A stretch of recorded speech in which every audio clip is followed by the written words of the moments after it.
The 13th chapter of the apocalyptic book of John the Revelator presents a graphic portrayal of two megalomaniac beasts, powers that rule at some time during the history of planet Earth, whose ability to influence and dictate extend to the furthest corners of the globe. It is revealed through biblical evidence that these powers receive their authority from the dragon, which, according to the scriptures, is Satan. It is further revealed through the symbolic language contained in this chapter that a cosmic battle of gigantic proportions between good and evil is finding its tangible fulfillment in the physical activities of human affairs, the visible symptoms of a massive spiritual controversy. The Bible describes a deliberate cooperation between the powers of the spiritual and physical realms, a cooperation between the highest levels of human operation and authorities of sinister spiritual dimensions that span almost the entire history of humanity. As hard as this may be for many to accept, there is little doubt that in order for such an all-encompassing effort to find its decreed fulfillment, a conspiracy of unimagined proportions needed to be conceived. Indeed, only as we embark on an in-depth exploration of history will we be able to reveal the specific identity of the powers, human and otherwise, that are hidden in the cryptic descriptions of prophetic symbolism. In light of these considerations and current events, what you are about to witness could very well be one of the most significant and timely exposés of recent times.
Our journey begins in the context of a perfect society that existed eons ago.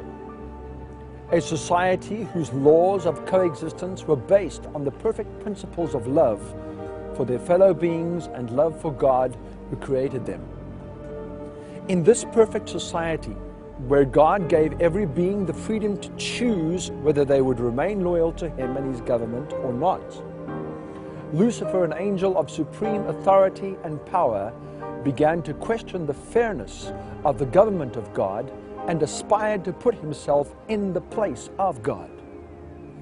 The war that followed this rebellion against the laws of God, resulting in the expulsion of Lucifer from heaven, along with a third of the angels that chose to side with him, ultimately shifted the focus of the battle to the human inhabitants of a newly created planet called Earth. Lucifer's strategy of destruction and revenge was comprehensive and multifaceted in its dimensions. But at the core of his plan was the desire to usurp the worship that belonged to God alone and direct it toward himself. From the very first insinuations presented to Eve at the tree of the knowledge of good and evil in the Garden of Eden, and consequently through succeeding ages, Lucifer has attempted to set up a counterfeit system of law and religious worship, very often in the process blending aspects of his own false system with characteristics of the true. This fallen angel, who now carried the dubious title of Satan, the Prince of Darkness, began to channel his ideas through human agents that not only communicated his deceptions, but became actively involved in establishing his cause in the real world. Direct links from present-day manifestations of his plan can be traced back to the post-antediluvian world and the Genesis account of the building of the Tower of Babel and the occult belief system that inspired its construction. Connected to this was the desire to establish a so-called perfect society based on satanically inspired ideals that would supposedly help man to escape the wrath of God should he ever decide to destroy the world again. Man's quest to control his own destiny and to worship a God that would give him freedom to define his own values and moral parameters was the central desire in his pursuit to bring all other humanity under his control and establish a new global order. Those throughout history who sought to implement this plan would stop at nothing, be it through deception or brute force, to realize their dream. A dream to rebuild the mythical city of Atlantis, described by Plato 2,500 years ago and believed by many to have existed in the antediluvian world. And along with this, to re-establish the principles that guided that society. The question will no doubt be asked: who, what, and if anything, is involved in the pursuit of this apparently far-fetched occult agenda today? If such a mystical concept as a perfect Atlantean society is in fact believed in and being implemented, then who are the players and what powers, human or otherwise, might these players have at their disposal?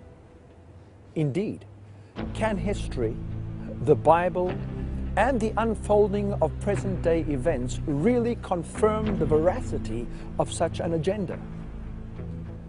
There are those who believe that this is not only possible, but that there is overwhelming evidence to establish it as fact.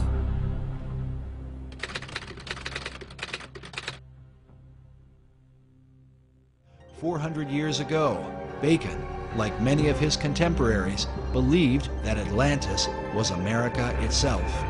He was trying to lay a foundation for what could be accomplished in the New World. Bacon was the head of Freemasonry and Rosicrucianism. He had a huge influence through being the chief of the Rosicrucian fraternity at the time. He had huge influence on the birth of modern Freemasonry. And many of those Rosicrucians actually went into Freemasonry at that time to lift it up to its new level. And Freemasonry has a major influence on the founding of America. The president talks about how we want to bring democracy to all these countries of the world. Well, why doesn't he want to bring a republic to these countries? We were a republic. We were never a democracy. It is only the people from the mystery religions and the secret societies who are pushing this idea of a world democracy, or this combination of enlightened nations, enlightened democracies to rule the world. As incredible as it may seem, there are really people who believe that. They're working full-time to accomplish that goal. And until you understand that they are the primary force behind the wars of this last century and World War III, which we are entering into today, unless they understand that the whole idea is to create this reestablishment of what they would believe is lost Atlantis. When our founders declared a new order of the ages, they were acting on an ancient hope that is meant to be fulfilled.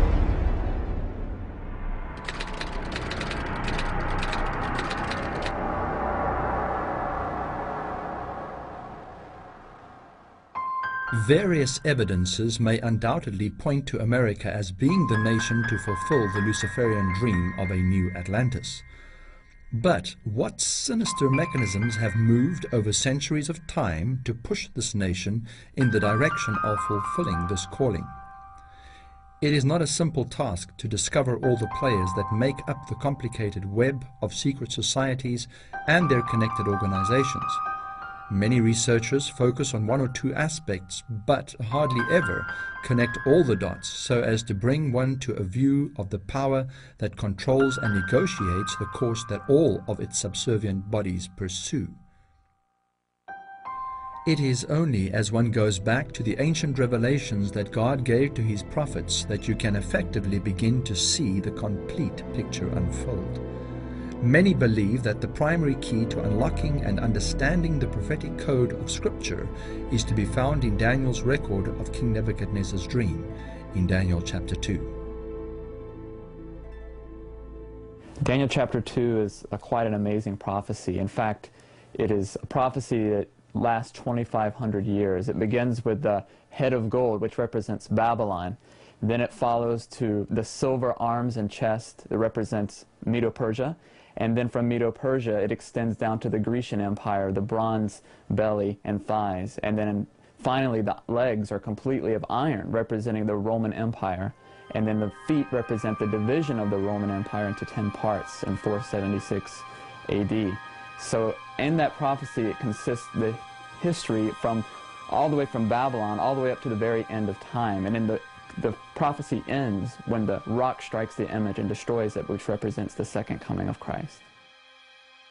In Daniel, we have a key to the book of Revelation. In fact, the two books, Daniel and Revelation, go hand in hand. The symbolism that we find in the book of Revelation is actually borrowed from the whole of the Bible, but the images are borrowed from the book of Daniel specifically. Jesus says in Matthew 24, when he was questioned about the signs of the end, that we should study the book of Daniel. The belief is that when one discovers the keys to unlock the symbolic language of Bible prophecy and builds upon this vision, you are able to, far more effectively, interpret the subsequent prophecies found in Daniel 7, 8, 9, and onwards. Indeed, in light of these prophecies and the record of history and present events, Revelation chapter 13, with its description of two powerful beasts, practically becomes an open book. It is thus expedient, in order to accurately expose these baleful powers that have been attempting to manipulate the course of human history, to take a more comprehensive journey into the ancient writings of biblical prophecy. We have to use biblical criteria in order to deal with biblical things. So I've put together a little dictionary here of prophetic terms where they are defined in the Bible, and we have to use the Bible definitions. A trumpet or a wind are symbols of war in the Bible. Water or sea in the Bible represents nations when it's in a prophetic sense. The waters you saw are peoples and nations and multitudes and kings. Revelation 17 verse 5. And a beast in the Bible, in a prophetic sense, is a kingdom. Daniel chapter 7 verse 17 says, and the beasts which you saw are kingdoms or kings. And a king stands for a kingdom. A horn in the Bible also represents a king or a kingdom. So out of a kingdom can arise a number of horns. That means the kingdom will disintegrate and many kingdoms will arise out of that kingdom. Daniel chapter 7 is a classic example of how God many times teaches in His Word. He will say something once, and then He will enlarge upon it, the repeat enlarge principle as it's called in the Bible. And we see the exact same order as we find in Daniel 2. For example, the first beast of Daniel 7, which is the lion with eagle's wings, represents Babylon. And then as you go to the next beast, which would be the bear, with 3 ribs in its mouth raised up on one side, it would represent Medo-Persia. And then the third beast is the leopard with 4 wings, representing the swiftness and speed in which the Grecian Empire came to power under the auspices of Alexander the Great. And then the fourth world ruling empire we find is a beast that's hard to describe. It has 10 horns. It looks very hideous from what the Bible says in Daniel 7. But the interesting thing is that the teeth are made of iron, so it represents the Roman Empire. And then after that, we have another new facet of information that a little horn comes up on the fourth beast, which is Rome. It has Roman roots. It comes out of Rome, so it could not have come up per se in North America. It could not have come up in the Middle East, but it must be a Roman Empire. It must come up from Europe, and the roots are definitely Roman. Out of the ruins of the Roman Empire, there gradually arose a new order of states whose central point was the papal see. Therefore, inevitably resulted a position not only new, but very different from the former. The Church and Churches, page 42 and 43. This is a Roman Catholic source, saying that here was a different situation. Historian Thomas Hobbes says, if a man consider the origin of the great ecclesiastical dominion, he will easily perceive that the papacy is none other than the ghost of the deceased Roman Empire sitting crowned upon the grave thereof. Okay, so Rome is not really gone. It's called the Roman Catholic Church. The Most Holy Councils, volume 13, Rome says, we define that the Holy Apostolic See and the Roman Pontiff holds the primacy over how much of the world? The whole world. That's interesting. The Vicar of the Incarnate Son of God, anointed High Priest and Supreme Temporal Ruler, the Pope, sat in his tribunal impartially to judge between nation and nation, people and prince, sovereign and subject. Henry Connell Manning, temporal power of the Vicar of Jesus Christ. So did they say that they were in control of all the other kingdoms? Yes or no? Yes, they claim so themselves. So there are two biblical definitions of blasphemy. The one is if you say that you are God, and the other one is if you say that you can forgive sins. Well, what does the Rome say? Here's the Catholic Encyclopedia, volume 12, article on the Pope. It says, this judicial authority will even include the power to pardon sin. Now let's read papal statements, Ferraris Ecclesiastical Dictionary. The Pope is of so great dignity and so exalted that he is not a mere man, but as it were God and the Vicar of God. So there's a papal statement where the papacy claims to be God, just like the Roman Emperor claimed to be God. So he says it himself. Pope Leo said, we hold upon this earth the place of God Almighty. And the bull Unum Sanctum put forth by Boniface the Eighth in 1303 says that he is equal with God. And in fact, he is God on earth. I quoted my book. So the Pope, because he believes he's God on earth, he always dresses in white. And that's why every political visitor to the Pope always dresses in black.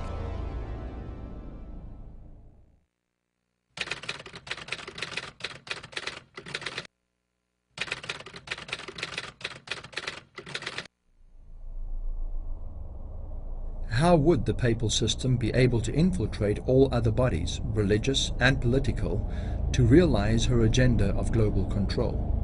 In this case, one does not have to look too far to begin to expose the methods and mechanisms by which she would accomplish this task. So we have this great Hegelian dialectic going on since 1536. When the Jesuit order was founded by Ignatius Loyola, when it was authorized by Pope Paul III in 1514, when it was brought into the papacy, and now we have this war of the Reformation and Reformed countries, including the Bible, which is the foundation for all Reformed countries, warring against the Counter-Reformation, Ignatius Loyola and his Council of Trent, and his hatred for the Bible and getting it out of the hands of the people. The Jesuits had really assumed universal political power by 1750. And the huge fortune that the order was amassing was then used to finance things like the 30 Years' War, to wipe out the Protestants of Europe. And so the Jesuits had this huge, tremendous financial power. They had revived Freemasonry in 1717, which was really the Knights Templars in 1717. Through the Scotland, because remember the Templars took up residence in Scotland, and so we have Scottish Rite Freemasonry being created, and the high rites, the first 25 degrees of Scottish Rite Freemasonry were written in the College of Clermont in Paris, France, while the Jesuits were overseeing that, and the purpose for the Scottish Rite was to reintroduce the Stuarts back onto the throne of England, because the Stuarts had been expelled, they had been fighting, or they had been expelled in what, 1688, 1689. So the Jesuits revived Freemasonry for the purpose of expanding their temporal power.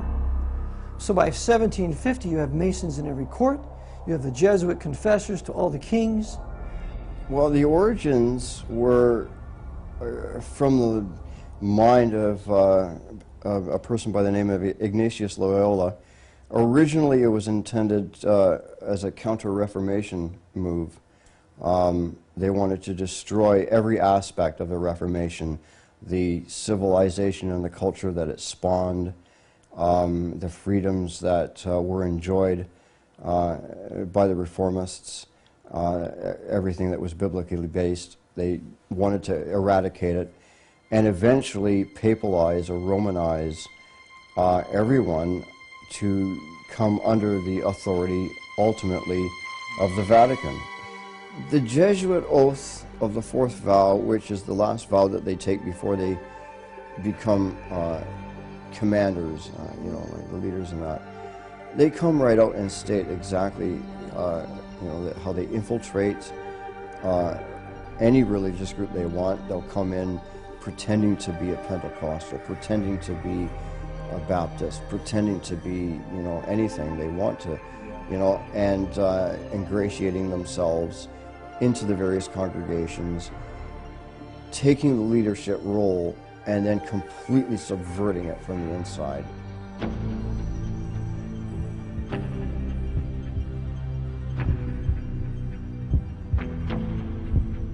I now, in the presence of Almighty God and you, my ghostly Father, the Superior General of the Society of Jesus, founded by St. Ignatius Loyola, do by the womb of the Virgin and the matrix of God and the rod of Jesus Christ, declare and swear that His Holiness the Pope is Christ's Vice-Regent and is the true and only head of the Catholic or Universal Church throughout the earth. Therefore, to the utmost of my power, I shall and will defend this doctrine and His Holiness right and custom against all usurpers of the heretical or Protestant authority, and all adherents in regards that they be usurped and heretical, opposing the Sacred Mother, Church of Rome. I do further promise and declare that notwithstanding I am dispensed with to assume any religion heretical for the propagating of the Mother Church's interest, I do further promise and declare that I will have no opinion or will of my own, or any mental reservation whatsoever, even as a corpse, but will unhesitatingly obey each and every command that I may receive from my superiors in the militia of the Pope and of Jesus Christ. I furthermore promise and declare that I will wage relentless war, secretly or openly, against all heretics, Protestants, and liberals, to extirpate and exterminate them from the face of the whole earth, and that I will hang, burn, waste, boil, and flay, and strangle and bury alive these infamous heretics, rip up the stomachs of the wombs of their women, and crush their infant heads against the walls, in order to annihilate forever their execrable race.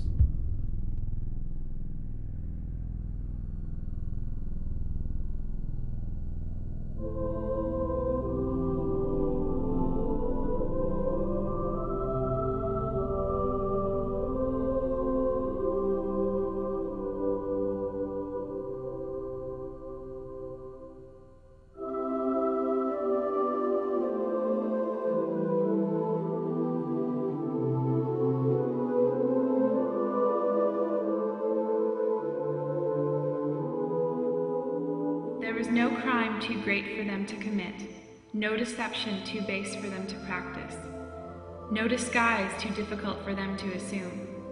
Vowed to perpetual poverty and humility, it was their studied aim to secure wealth and power, to be devoted to the overthrow of Protestantism and the re-establishment of the papal supremacy.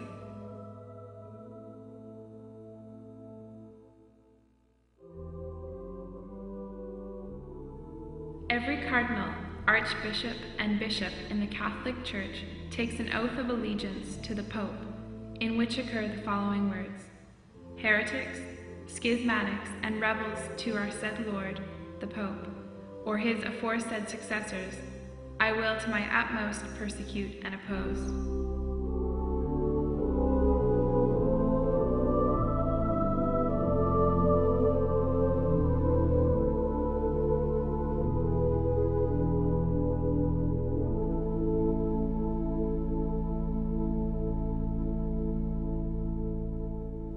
The secret bodies that have arisen during and since the time Ignatius Loyola established the Society of Jesus, the Jesuit order, are many and complex.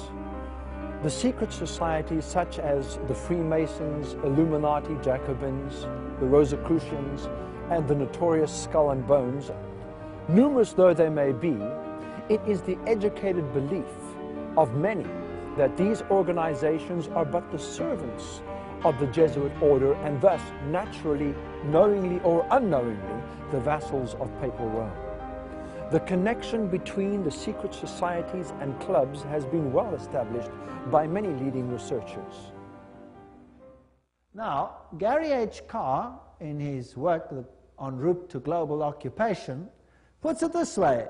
He says there were the ancient mystery religions which come from Babylon, and they were pantheistic, of course, which means God is in nature, God is in everything, which in effect makes us God then too. This was inculcated in Kabbalism, was taken over in the Christian era in what is called Gnosticism, and the Knights Templars were the inner secret core that had the ancient knowledge of the mystics. This was carried further through Rosicrucianism, Freemasonry, and the Illuminati, which, according to Gary Carr, controls Marxism, American European secret societies and political societies, international banking, and the World Council of Churches.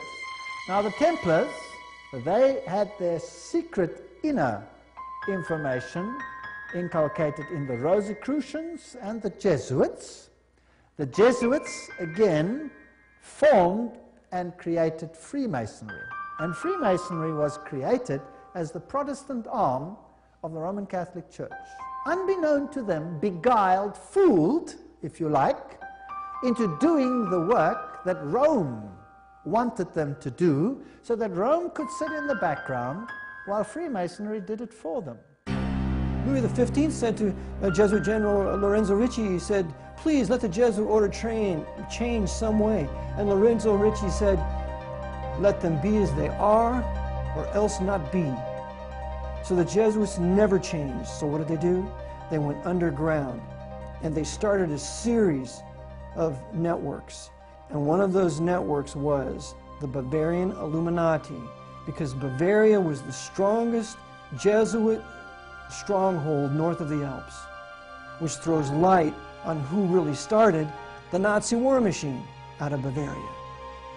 So the Jesuits start the Illuminati with Adam Weishaupt out of Bavaria, and they then import the French Revolution into France because the Jesuits were protected during their suppression by the Lutheran, or Frederick the Great, and by the Russian Catherine the Great. So the Jesuits are protected by a Russian monarch and by a German monarch, a Lutheran monarch, which Frederick should have never done. But you see, Frederick was the head of all Freemasonry on the continent. And so the Jesuits used Frederick then to write the last 8 degrees up to the 33rd degree. Frederick starts the Council of the 33rd degree, and then it was the work of Frederick and the Jesuits who ultimately they imported the French Revolution into France through the Grand Orient Lodge. Because now we have what's called Illuminized Freemasonry.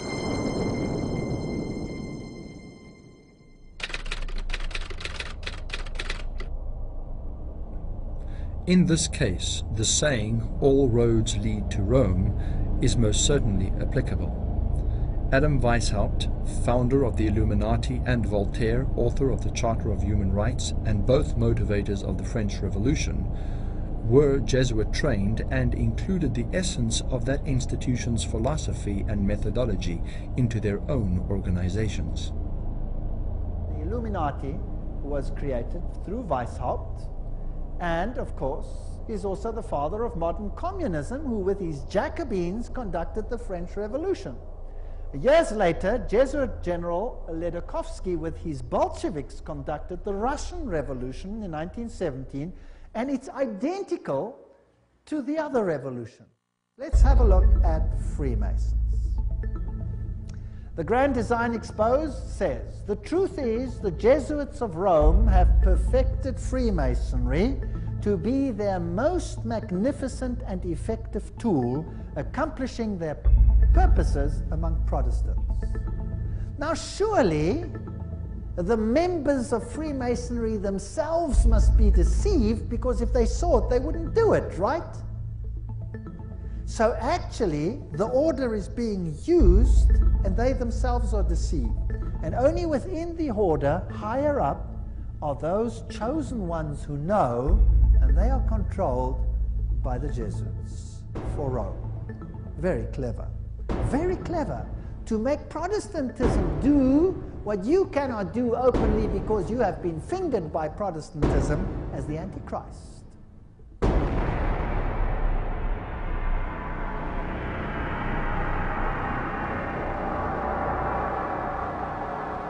Based on these evidences, the religio-political claims of the papal system and the prophetic time frames given for her rule, many modern-day biblical scholars and researchers into secret subversive organizations have concluded that no other institution other than Rome can fit the prophetic profile. Added to these evidences is the testimony of the Protestant reformers, who clearly, through their own studies of Daniel and Revelation, saw Rome as the Antichrist power described in Bible prophecy.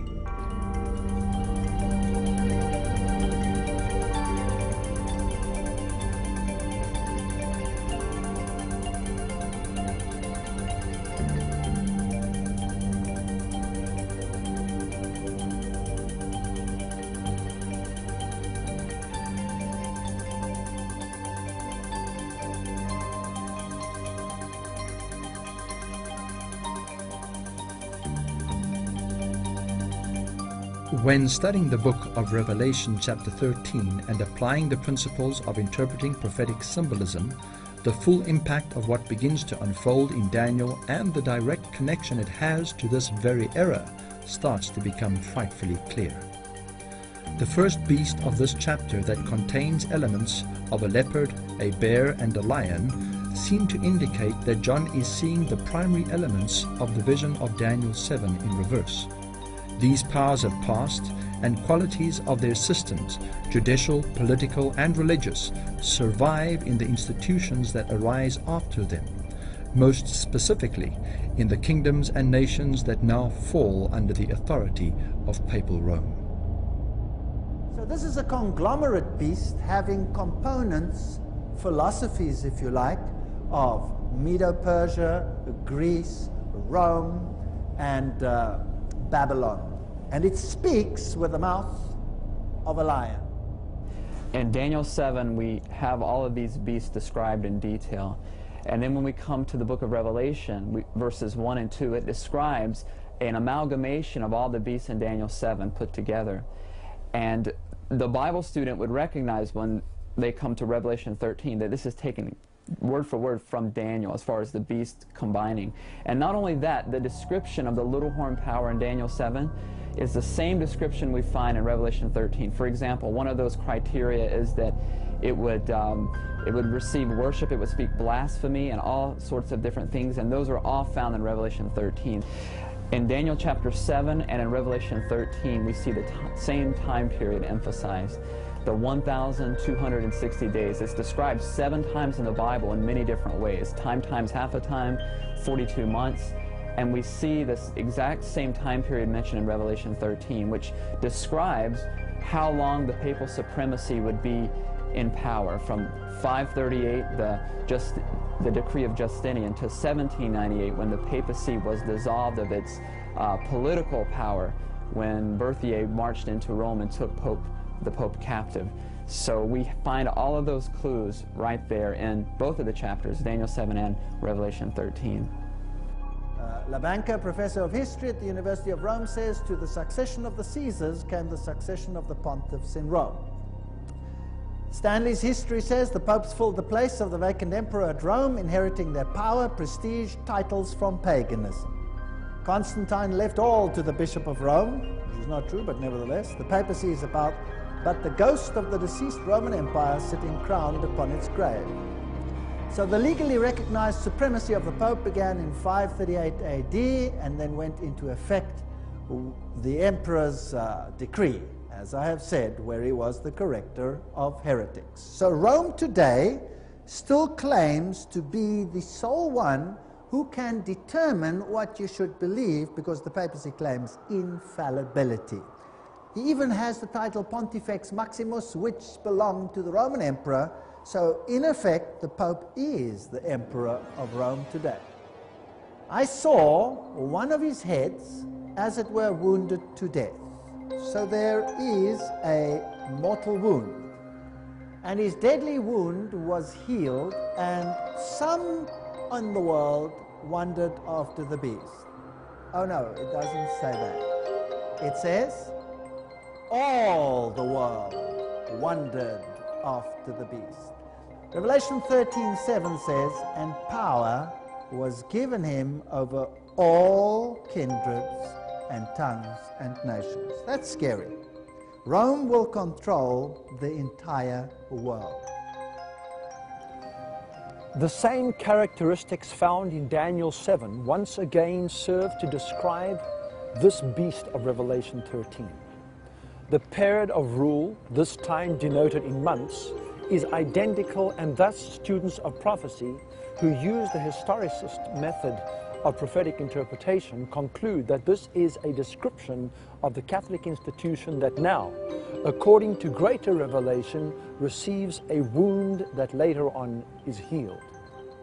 When this wound was given in 1798, at the time of General Berthier's entrance into Rome, the captivity of the Pope and the abolishment of the papal government, most observers believed at that time that it signaled the end of Roman Catholic rule. But in 1929, Mussolini and Gaspari signed an historic pact that once again returned to papal Rome her sovereign nation status. The implications of these events and the prophetic revelations of chapter 13 are hard to avoid. Not only does papal Rome rule for the 1,260 42-month period, but its authority is once again revived, not only through the actions of Mussolini and Gaspari in 1929, but through the help of another beast, a power that arises out of the earth and causes the whole earth to follow Rome in her new revived form. Many believe that the identity of this second beast can only be applied to the United States of America, the new Atlantis of the mystics that would bring about the final realization of a new world order. Revelation chapter 13 verse 11 states, and I saw another beast coming up out of the earth, and it had two horns like that of a lamb, and he spoke like a dragon.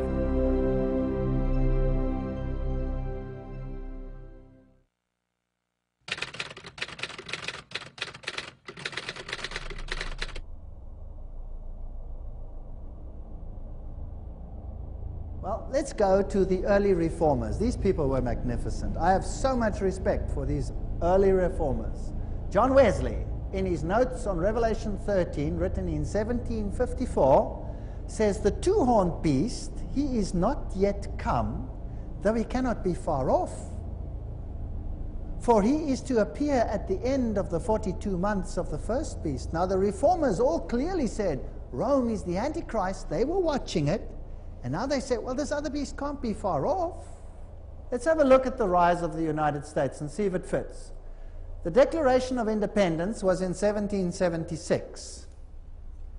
The independence was acknowledged by the nations of the world in 1783. In 1787, Constitution of the United States was framed. 1791, the Bill of Rights was added. And in 1798, the very year that Rome receives a mortal wound, France, the mightiest power in Europe at that time, recognizes the independence of the United States. So the same nation that gives the papacy a mortal wound, in the same year recognizes the United States. America was founded as a Christian nation, but it was also founded as an occult nation. And there have always been two parallel forces here in America. One the Christian, one the occult, dating back into the 1600s. And until you understand that, you can't understand anything going on in the world today. From the very beginning, those who were trying to establish the nation of America and formulate the laws that would govern her people were caught between two agendas. The one agenda had lamb-like qualities that sought to avoid repeating the oppressive history of a Europe ruled by papal religio-political authority. The other agenda, although it outwardly preached liberation, was striving to set up an occult-inspired order that would finally lead all nations back to Rome. In Rome, all the mystery religions, from ancient Babylon and Egypt to the various other pagan cultures whose spiritual roots went back to the Tower of Babel, found their fulfillment. In her and under her supervision, and only under these circumstances, would man be able to experience 1,000 years of peace, the fulfillment of the Aquarian dream and its new Atlantean society. Rome fought hard to destroy the lamb-like attributes of the American Constitution. Through her secret army, the Jesuits, and the various other sinister organizations she controlled, she infiltrated American society and government, and where necessary fomented discord, controversy, and division. President Abraham Lincoln said of her involvement in the Civil War, "The Civil War would never have been possible without the sinister influence of the Jesuits. We owe it to popery that we now see our land reddened with the blood of our noblest sons. Through all their councils, theologians, and canon laws, their conscience orders them to burn my wife, strangle my children, and cut my throat when they find their opportunity. Sooner or later, the light of common sense will make it clear to everyone that no liberty of conscience can be granted to men who are sworn to obey a pope who pretends to have the right to put to death those who differ from him in religion." Rome held the American Constitution, its separation of church and state, and the privilege of people to enjoy freedom of religion in contempt.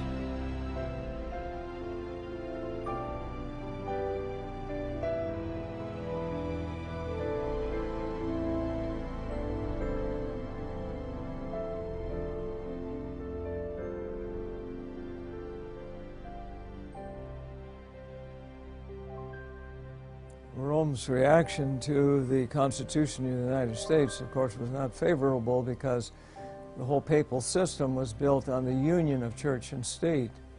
And for a country now to come into being, which was giving liberty and freedom to all, was certainly contrary to the principles of the papacy. And consequently, as a result, Rome has worked through the centuries to try to change that and to overthrow the Constitution of the United States and to once again bring into being that deadly wound is going to be healed, and when it is finally healed, it will once again be church and state united, and the church will use the political powers and the civil powers to enforce her religious dogmas. Decade after decade, Rome silently infiltrated the highest echelons of American society, until finally the dragon-like qualities of America began to reveal its shadowy visage. Meanwhile, Rome had not forgotten her agenda to re-establish her authority in Europe. Using the same strategy she was employing in America, she set about infiltrating the religious and political powers on the continent. Her task was easier in that familiar environment and very quickly began to bear fruit. While she was actively involved in setting up a socialist regime in Russia, she just as ardently worked at establishing the occult, Jesuit-inspired system of Adolf Hitler's Nazi Germany. And according to the Jesuits, their own house organ, La Civiltà Cattolica, they say fascism is the form of government that comports most with the Roman Catholic Church. So fascism is internationalist, it's expansionist, it's dominated by monopolistic corporations that the Knights of Malta own, and it talks about God, quote unquote. Communism, on the other hand, is internationalist, it's expansionist, it's oppressive, it has concentration camps just like the fascists, except it denies the existence of God. The only difference is in its religious confession. Other than that, both systems are identical. And it goes back to the maxims that extremes meet. So fascism and communism are both run by the Jesuit order. Openly, the Jesuits back fascism. Secretly, they rule communism. And they control both leaders at the same time and coordinate their political moves to benefit the Jesuit order. The Jesuit Edmund Walsh says in his book, Total Empire, that the fall of the Russian Empire was the greatest single event apart from the fall of the Roman Empire in 476. That's how much the Jesuits wanted this. They said that if we do not succeed in this, it would be as though we lost the Reformation.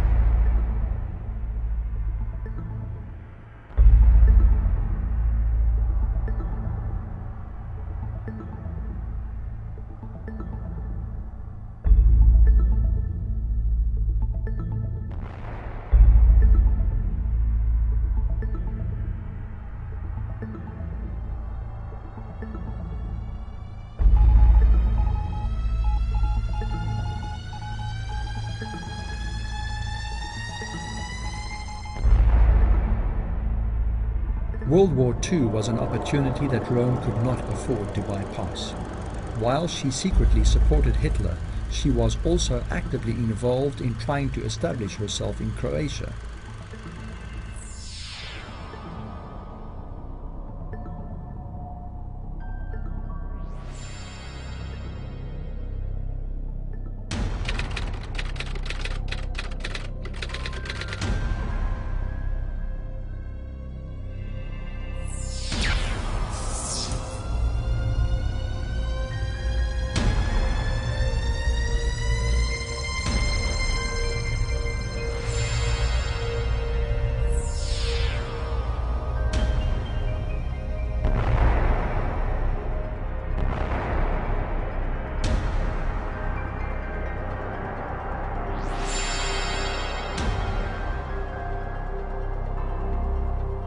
One-third of the Serbs we shall kill, another we shall deport, and the last we shall force to embrace the Roman Catholic religion and thus melt them into Croats. Corpses of children starved to death in the notorious concentration camp of Jasenovac, one of whose commandants had been ordained, a Franciscan monk, Father Filipovich.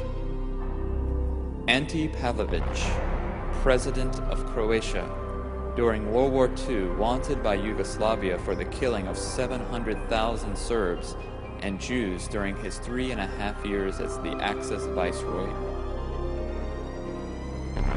Until now, we have worked for the Catholic faith with the prayer book and with the cross. Now the time has come to work with rifle and revolver.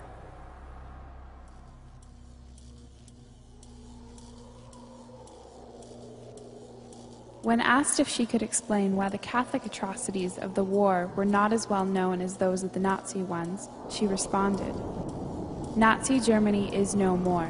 The Catholic Church is still here with us, more powerful than ever, with her own press and the world press at her bidding. Anything published about the atrocities in the future will not be believed."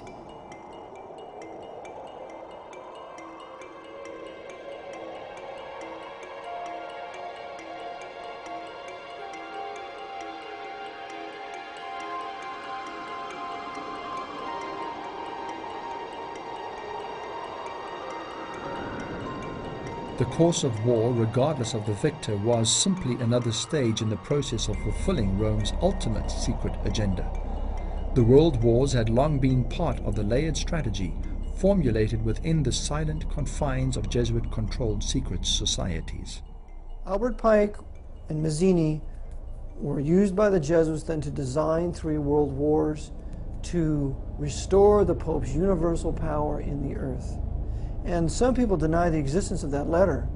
And we have to remember that that letter was on display at the British Museum for many years until somehow, some way, it just disappeared. So indeed they did design 3 world wars, and those wars were calculated to do that in the end, make the Pope the universal monarch of the world.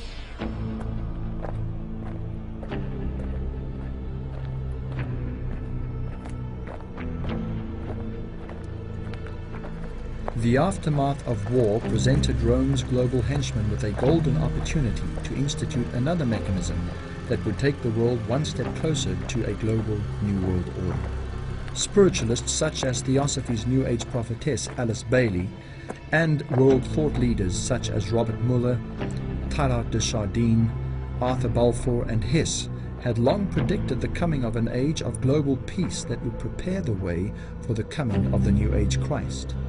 The establishment of the United Nations was immediately recognized as the tool for accomplishing this end. It was clear to those at the helm of the UN's mission what their ultimate purpose encompassed.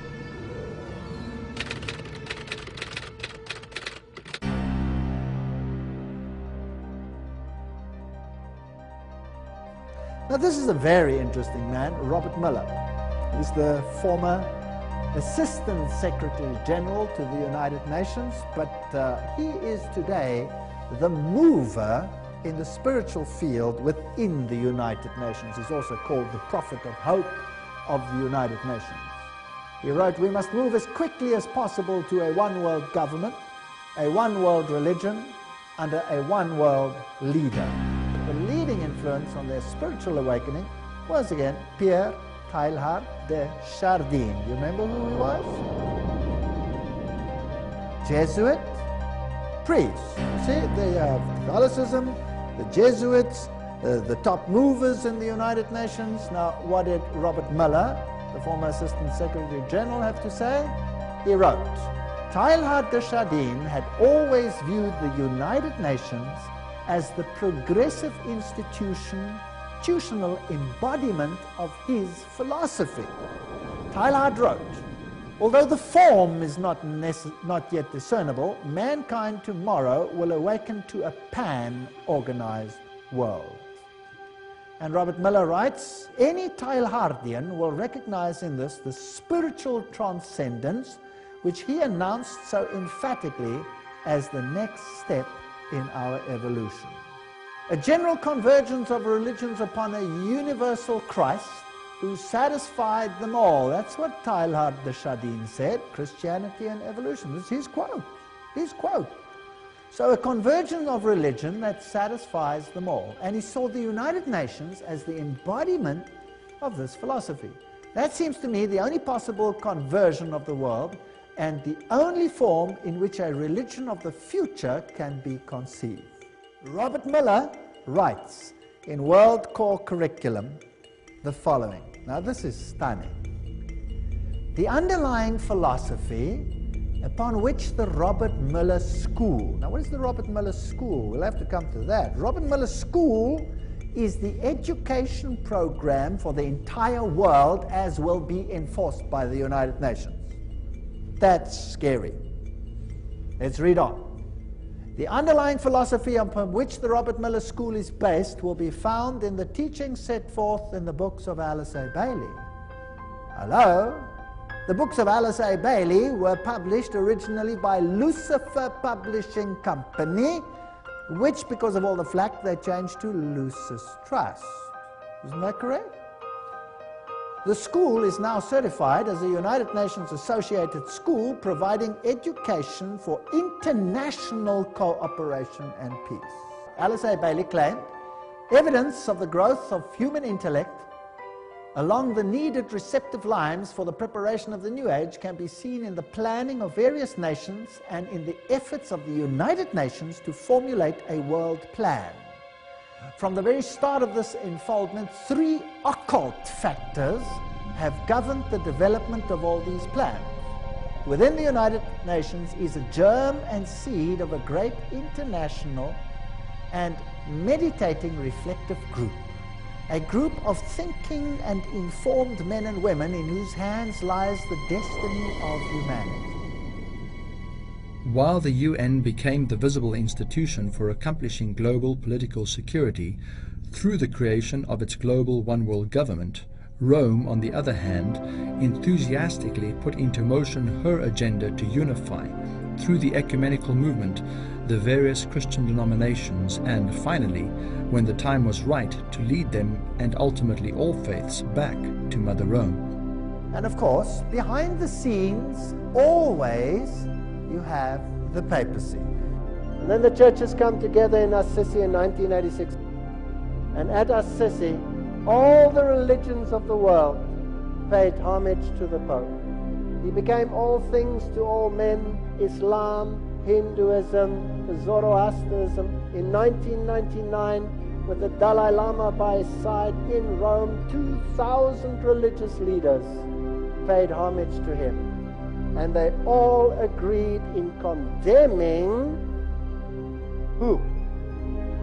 Christian fundamentalists who abuse speech and whose efforts at converting others incite hatred and violence. All present were in accord on two key points. John Paul II was endorsed by consensus as the planet's chief spiritual overseer, and religious fundamentalists who refuse to go along with the global ecumenical movement are to be silenced. They must be denounced as dangerous extremists full of hate. And then they come and bow down and pay their homage according to the inscription we just read. And the rock band is Italy's band. Music. 3 candles. Masonic ritual. At the Vatican Square.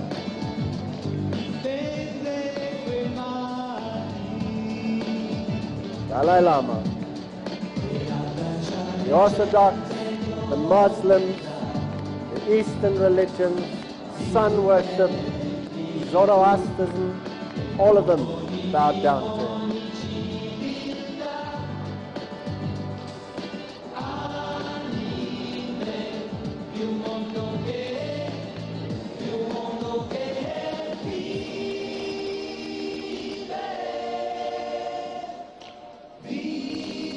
Japanese Buddhism, Orthodox.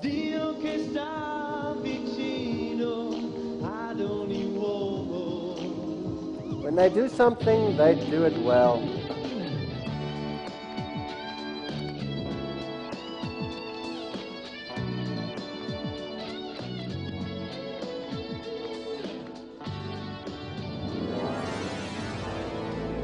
The second beast of Revelation 13, the USA, that rose up out of the earth, was rapidly losing its lamb-like qualities. A Protestant nation that had established itself on principles of religious freedom and justice for all was now reaching its hand across the Atlantic to grasp the hand of Rome. That which would have been unthinkable to America's founding fathers was now becoming a reality.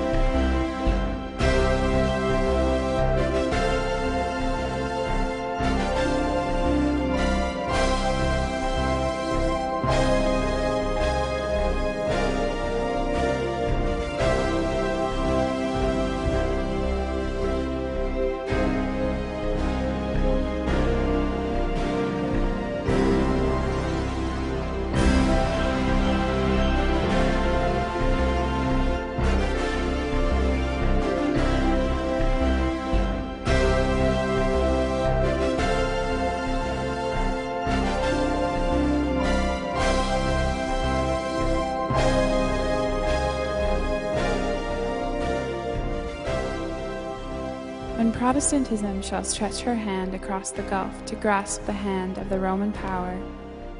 Our country shall repudiate every principle of its constitution as a Protestant and Republican government. Then we may know that the end is near. When the United States rules the world, the Catholic Church will rule the world. Archbishop Quigley, 1903. There's that book, Justin Fulton, that great author, right? Washington in the Lap of Rome. It was written about 1888. Washington in the Lap of Rome, written by this great preacher, Justin Fulton. And it shows how he calls it Rome on the Potomac, completely controlled by the Archbishop of Baltimore. There was a secret wire between Baltimore and the White House telling the president what to do, at least since the days of Grover Cleveland. Ronald Reagan was the one who started off making a deal which started to contravene the Constitution of the United States. Harry Truman tried to do that in 1951.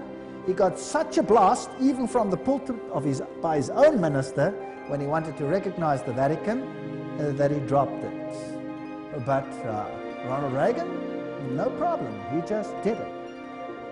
One of the earliest goals as president, Reagan says, was to recognize the Vatican as a state and to make them an ally. That's contrary to the American Constitution.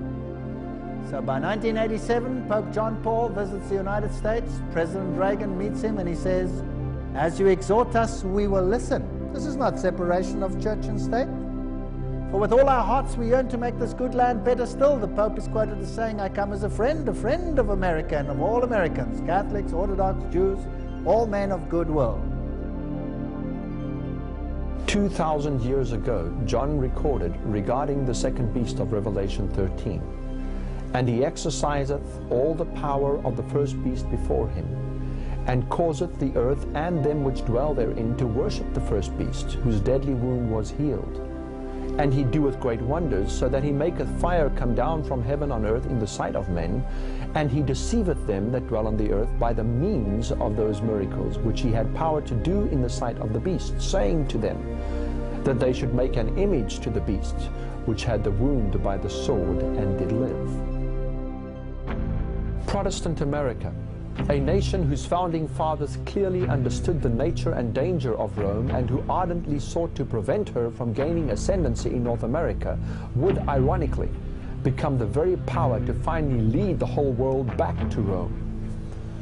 One of the prime reasons for the existence of America, freedom from papal oppression, would now become that which she would seek to make null and void. Directors of the CIA, justices of the Supreme Court, military leaders and heads of state, now, whether they realized it or not, became the vassals and puppets of a diabolical system that sought only supremacy and freedom for herself alone.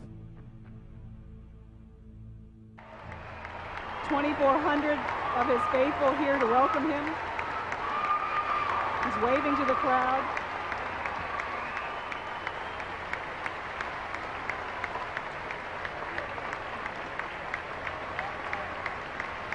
Archbishop Regali is alongside the Pope as he shakes hands with the First Lady. We honor you for helping to lead a revolution of values and spirit in Central Europe and the former Soviet Union, freeing millions to live by conscience, not coercion, and freeing all of us from the constant fear of nuclear war. Your Holiness, on behalf of all of us gathered here today, indeed on behalf of all the people of our beloved nation, we welcome you back to America.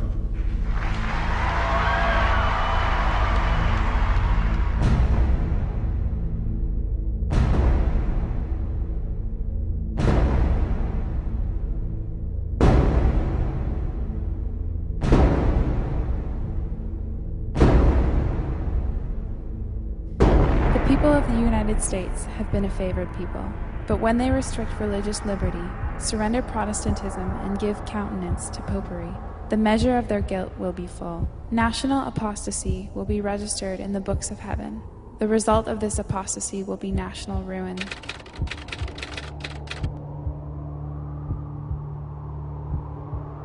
The push toward instituting the Roman image in America was not just confined to political and judicial quarters. Religious leaders, knowingly or unknowingly, under the auspices of spiritual unity and in the cause of bringing the nation back to God, would begin pushing for religious legislation and a tighter unity between church and state. One of the major pleas is a call to legislate Sunday sacredness. Little do the churches of the Christian world realize that by legislating Sunday, they will be writing into law the very mark and seal of papal authority.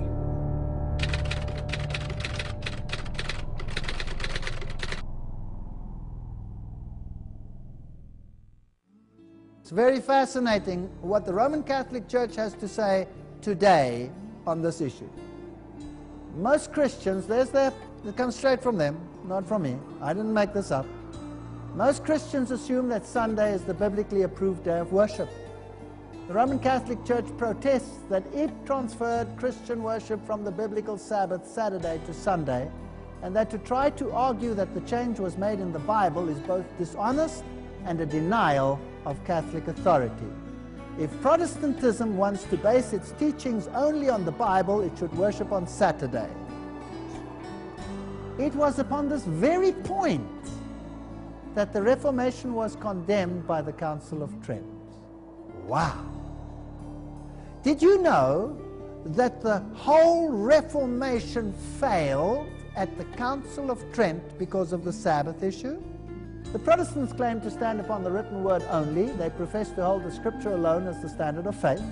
They justify their revolt by the plea that the Church has apostatized from the written word and follows tradition. Now, the Protestants claim that they stand upon the written word only is not true. The profession of holding Scripture alone as the standard of faith is false. Proof. The written word explicitly adjoins the observance of the seventh day as the Sabbath. They do not observe the seventh day, but reject it. That was his argument. If they truly hold to the Scriptures alone as their standard, they would be observing the seventh day, as enjoined by the Scriptures. Yet they not only reject the observance of the Sabbath enjoined in the written word, but they have adopted and do practice the observance of Sunday, which they have only tradition of the Church. Consequently, the claim of Scripture alone as the standard fails, and the doctrine of Scripture and tradition as essential is fully established, the Protestants themselves being judged. Rome boasts about the fact that she has changed Sabbath into Sunday, and she even goes so far as to say that the fact that she's done that is a mark of her ecclesiastical authority in religious matters.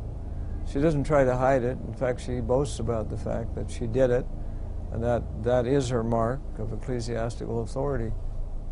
And when we think of that mark and realizing that the beast, which is a symbol referring to the papal system, is going to enforce that mark one day with laws that where no man can buy or sell, and if that doesn't succeed, the time will come in Revelation 13:15 that they will even pass laws where God's people will be killed for being obedient to God and to His Word. The very thing that became the point on which the papacy had cause to condemn the Protestant movement at the Council of Trent would now rise up as the ghost of history past to be the spiritual magnet to draw all the lost daughters of Rome back into her fold again. The Protestant movement, all its centuries of protest and effort to stay separate from a system which its very founders described as the Antichrist, would now cease to exist, as if it should never have been born in the first place. For all intents and purposes, it can truly be said of today's Christian world, Protestantism is dead. Suddenly Protestantism collapsed. Weltbild shows the Pope shaking hands with Martin Luther, and it says from heretic to fellow traveler, from Ketzer zum Weggefährten. And in the biggest Protestant church in Berlin, they have again pictures and statues of Mary and candles and all of those things. Then the Synod of the Lutheran Church got together, heiße Eisen, alte Zöpfe, you know, the old battle between them. Der Papst soll nicht mehr Antichrist genannt werden. The Pope may no longer be called Antichrist. So, that's a big step from Martin Luther, would you agree? And then, I thought I was going to die. Germany calls to ask, forgive Luther. So now, this year, at the Congress in Italy, where the Pope resided, the new Pope, the Protestant Church, the Lutherans, a whole section of them said, we want to be part of the Mother Church again. Indeed, according to Rome, there is only one true church. The present Pope wrote this, the churches are no sisters of ours. You know these statements. It must always be clear that the one holy Catholic and Apostolic Universal Church is not the sister but the mother of all the churches. That was Cardinal Ratzinger, the present Pope Benedict. Some have come to the conclusion that Rome has changed, that she has repented of her bloody megalomaniac past. But these evidences revealed in the very current acts and views of this system should send a clear signal to the world that Rome never changes. The warnings of Revelation chapter 13 should rekindle the fires of Bible-believing Protestantism in the hearts and minds of all who value freedom of religion and would rather choose to bear the mark of God's authority than to carry the mark of the Roman curse. In chapter 13, verses 16 to 17, these words are spoken with regard to the role and consequences of America bringing all nations back to Rome. And he causeth all, both small and great, rich and poor, free and bond, to receive a mark in their right hand or in their foreheads, and that no man might buy or sell, save he that had the mark or the name of the beast or the number of his name. The final identifying qualification of the Roman power is given in the closing verse of Revelation chapter 13. Here is wisdom. Let him that hath understanding count the number of the beast, for it is the number of a man, and his number is 666.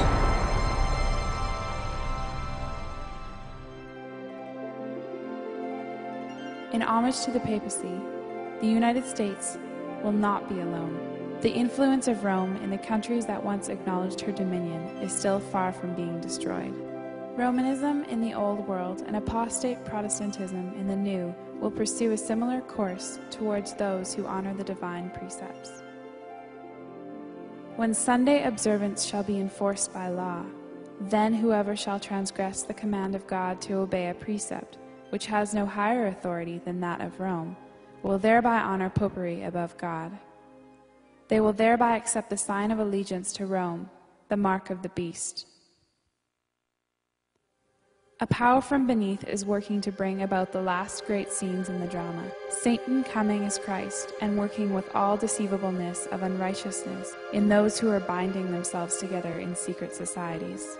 Those who are yielding to the passion for confederation are working out the plans of the enemy. The cause will be followed by the effect.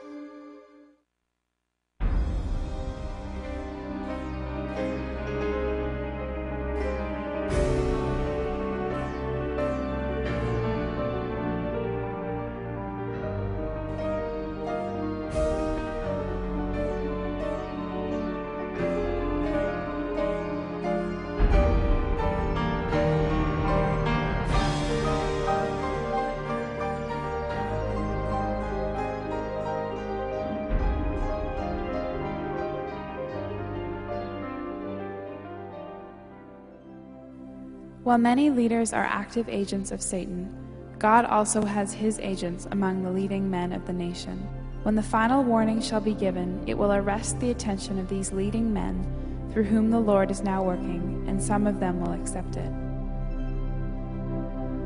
It is not without reason that God has given us the prophecies of Scripture.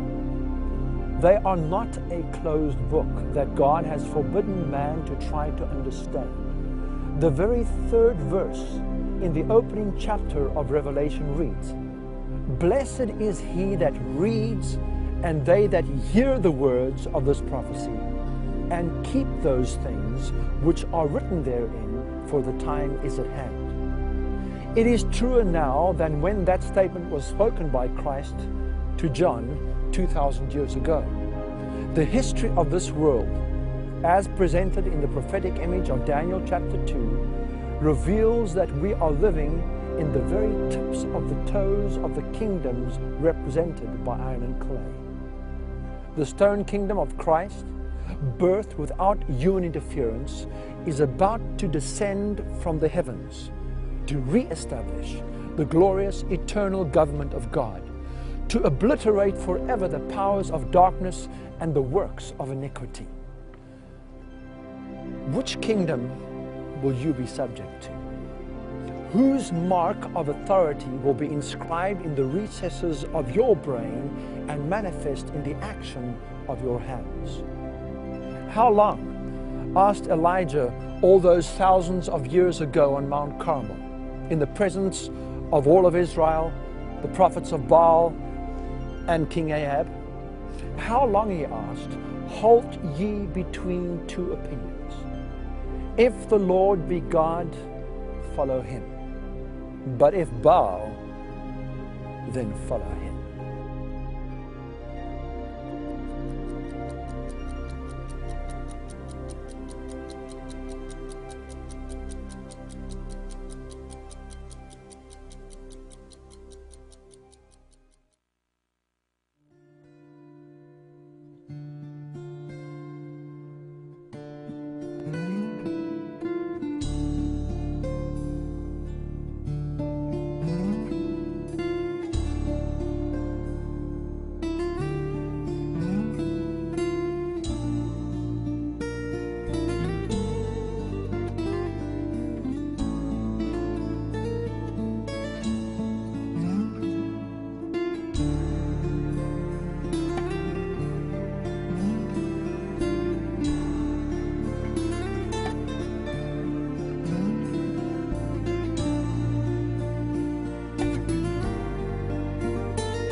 The 13th chapter of the apocalyptic book of John the Revelator presents a graphic portrayal of two megalomaniac beasts, powers that rule at some time during the history of planet Earth, whose ability to influence and dictate extend to the furthest corners of the globe.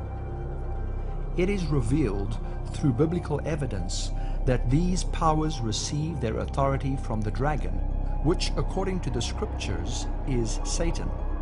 It is further revealed through the symbolic language contained in this chapter that a cosmic battle of gigantic proportions between good and evil is finding its tangible fulfillment in the physical activities of human affairs, the visible symptoms of a massive spiritual controversy.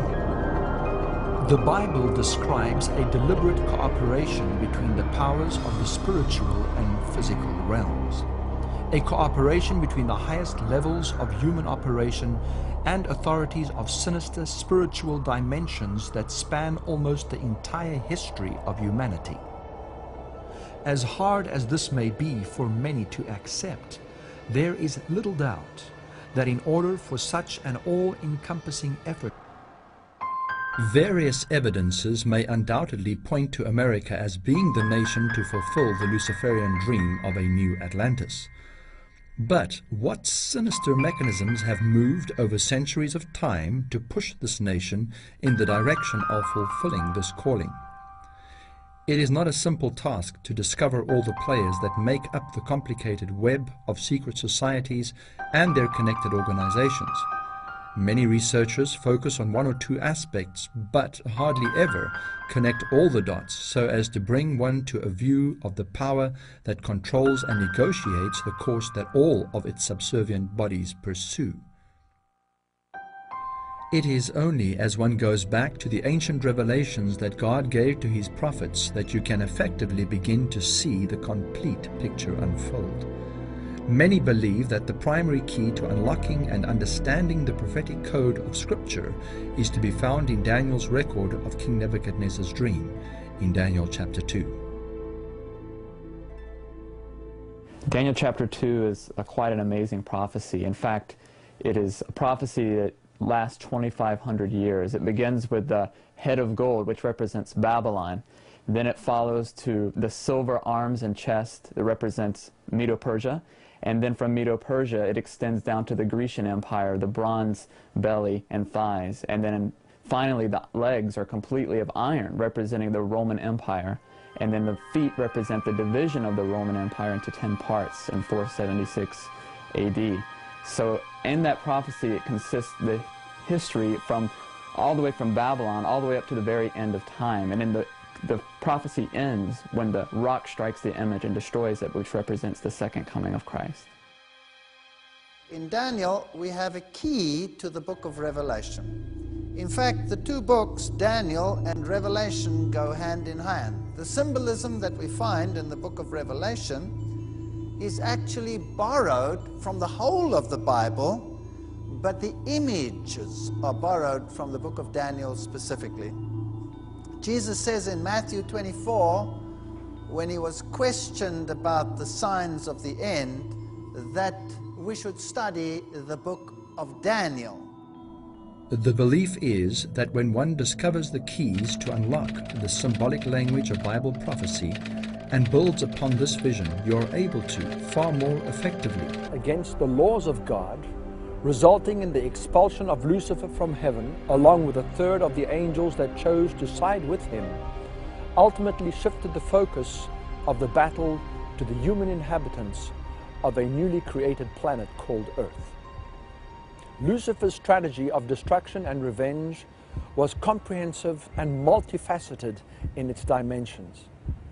But at the core of his plan was the desire to usurp the worship that belonged to God alone and direct it toward himself. From the very first insinuations presented to Eve at the tree of the knowledge of good and evil in the Garden of Eden, and consequently through succeeding ages, Lucifer has attempted to set up a counterfeit system of law and religious worship, very often in the process blending aspects of his own false system with characteristics of the true. This fallen angel, who now carried the dubious title of Satan, the Prince of Darkness, began to channel his ideas through human agents that not only communicated his deceptions, but became actively involved in establishing his cause in the real world. Direct links from present-day manifestations of his plan can be traced back to the post-antediluvian world and the Genesis account of the building of the Tower of Babel and the occult belief system that inspired its construction. Connected to this was the desire to establish a so-called perfect society based on satanically inspired ideals that would supposedly help man to escape the wrath of God should he ever decide to destroy the world again. Man's quest to control his own destiny and to worship a God that would give him freedom to define his own values and moral parameters was the central desire in his pursuit to bring all other humanity under his control and establish a new global order. Those throughout history who sought to implement this plan would stop at nothing, be it through deception or brute force, to realize their dream. A dream to rebuild the mythical city of Atlantis, described by Plato 2,500 years ago and believed by many to have existed in the antediluvian world. And along with this, to re-establish the principles that guided that society. The question will no doubt be asked: who, what, and if anything, is involved in the pursuit of this apparently far-fetched occult agenda today? If such a mystical concept as a perfect Atlantean society is in fact believed in and being implemented, then who are the players and what powers, human or otherwise, might these players have at their disposal? Indeed, can history, the Bible, and the unfolding of present-day events really confirm the veracity of such an agenda? There are those who believe that this is not only possible, but that there is overwhelming evidence to establish it as fact.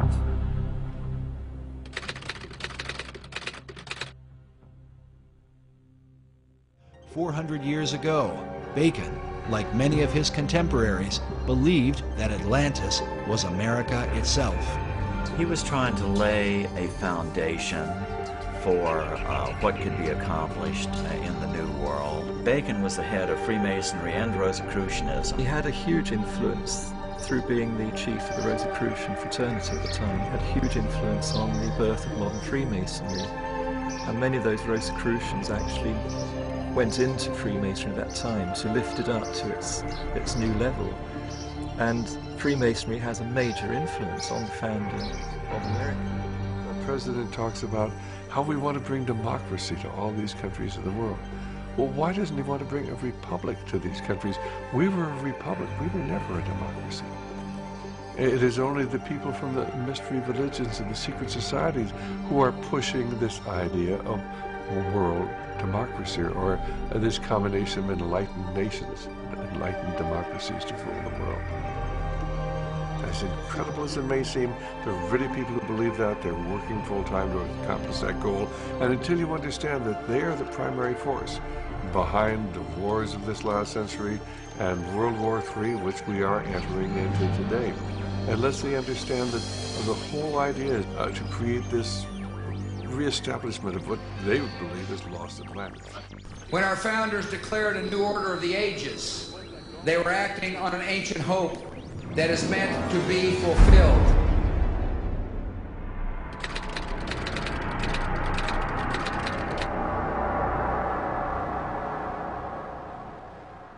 To find its decreed fulfillment, a conspiracy of unimagined proportions needed to be conceived.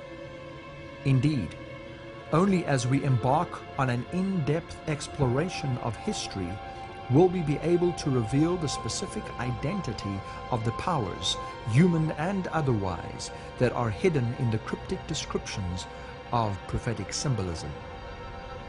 In light of these considerations and current events, what you are about to witness could very well be one of the most significant and timely exposés of recent times.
Our journey begins in the context of a perfect society that existed eons ago. A society whose laws of coexistence were based on the perfect principles of love for their fellow beings and love for God who created them. In this perfect society, where God gave every being the freedom to choose whether they would remain loyal to Him and His government or not, Lucifer, an angel of supreme authority and power, began to question the fairness of the government of God and aspired to put himself in the place of God. The war that followed this rebellion